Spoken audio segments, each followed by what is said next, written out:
Hey everybody, Shay here for another manga delve into Demon Slayer Kimetsu no Yaiba Volume 1. We're going to be doing Chapter 6 today, A Mountain of Hands. It's been months. Let's just keep that in mind when I jump into this because I am on Chapter 6, but I'm going to forget all the names. I know Tenjiro, and I know...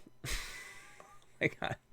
Nezuko, Tenjiro and Nezuko. I did not look that up. I did not forget her name. When after I was just about to say that I'm going to forget character names. Okay, just roll with it. I'm going to get back into it. I promise. I'm here. I'm committed. I'm going to go for at least this volume, and then I'll see what the approach is going to be after that. But I do want to get through. I'm a completionist at heart, okay? I need to do it this way for volume 1.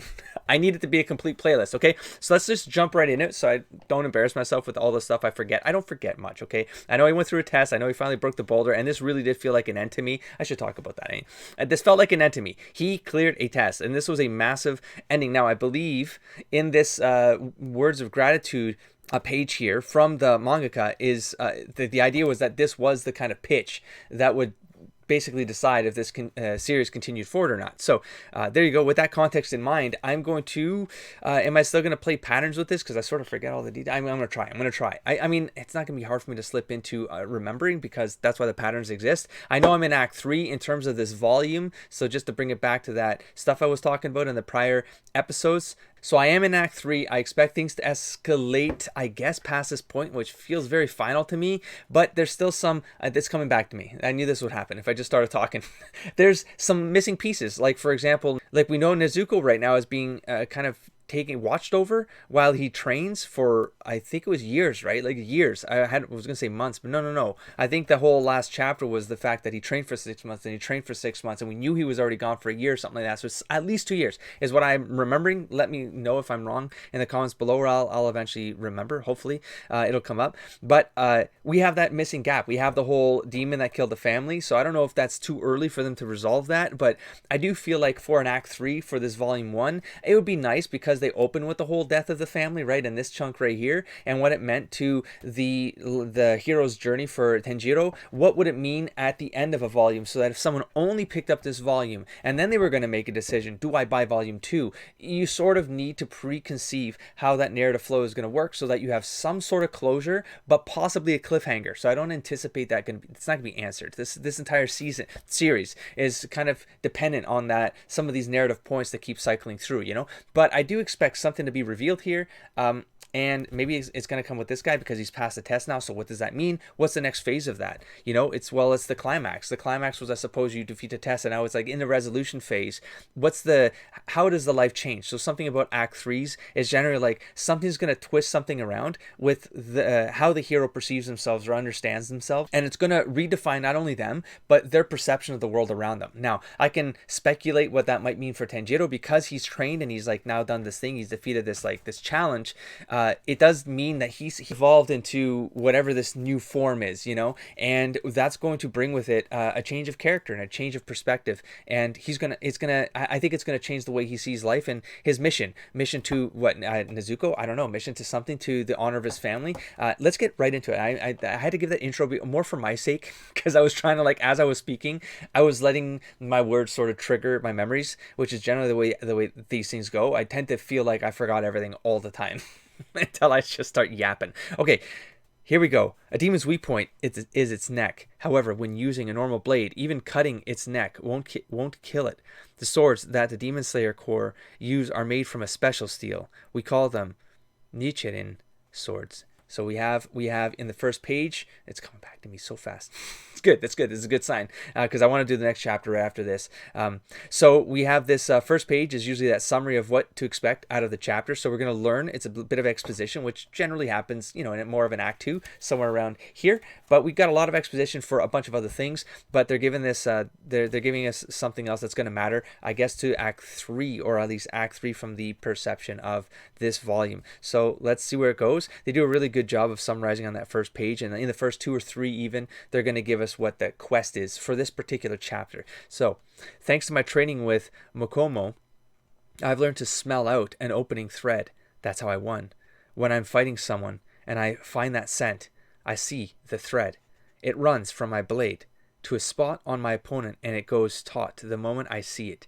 Guided by that thread, my blade cuts into that spot. I did not intend to send you to final selection. I had no wish to see another child die. Okay, we're getting more context here over why all these children warriors exist. I didn't think you would split that boulder, but you did well. Tenjiro, you are an amazing child. That was a 3-page intro. It summarized all the stuff that came before. Again, with the context of this note here, it looks like welcome back, readers.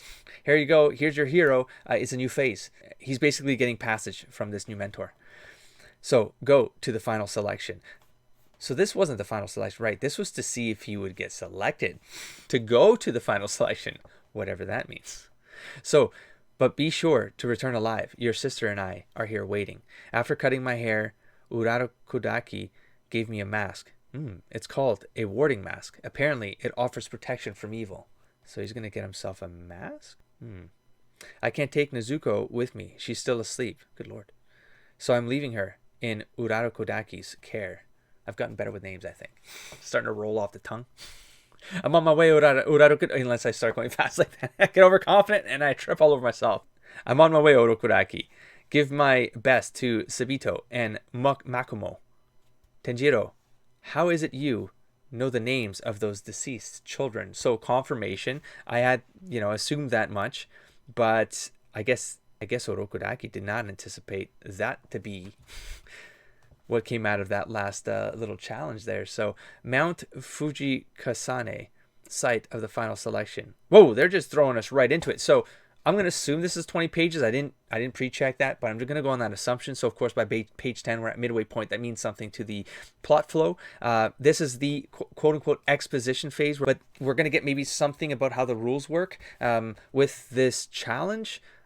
That's a necessity almost. So wow. But wisteria shouldn't be blooming this time of year. Okay, so kind of tree or something. Here have a bunch of students for training. I tend to find a lot of these dudes have scars on them. I wonder if that's like part of the lore. We'll find out, right? Look how many are here, or how many there are. I mean, I like to invent words. Oh, look at that cool composition for that page. A negative positive balance there, like almost like a yin yang. I don't know if that means anything, but that's from a design perspective, very cool. Greetings everyone, thank you for gathering tonight for final selection. Mount Fujikasane holds demons that demon slayer swordsmen have taken alive and trapped here. Demons hate wisteria flowers which bloom here even out of season. So that gives us the context for the prior page. They cover the mountains from its foot to halfway up the slope. However, from that point on, the wisteria does not bloom, so the demons roam free. You must survive there for 7 days. This sounds really irresponsible. If you do, then you will have passed final selection. Now go. Boom, boom, boom, boom. Away they go. So I guess wisteria is kind of like a natural deterrent that protects things. It's almost like putting salt in front of your door, that kind of myth to keep demons at bay, or vampires or zombies, whichever culture that matters to. Hey, get lost. I'm going to eat this kid. No, you get lost. 2 of them out of nowhere? Can I win? The hell, like I'm getting thrown right into this right now. There's no journey up the mountain. It's like, no, test has begun. Go on. There's like 2 demons that want to kill you now. One of them's got like sort of mantis arms, I guess. He's my meal. Shut up. So they're fighting with each other, which of course is always in the favor of the hero. The one who kills him first gets to eat him. It's been so long since I tasted human flesh. That's not what they said. That's what I'm saying because it makes sense. Total concentration. Whew. Water breathing. Water breathing? What? Is that holding his breath, or I don't understand. That might be new. I smell the thread. So they're giving us the context of how he uses the smell to help him find the point of contact to hit. That's a little strange. It's a little strange because it's conceptual in nature, and it's asking me to use my imagination as to what that could mean. Now they're showing, I guess, I don't know if that's the actual thread, but they're showing a thread line here, which is very possible. It's going to his blade here.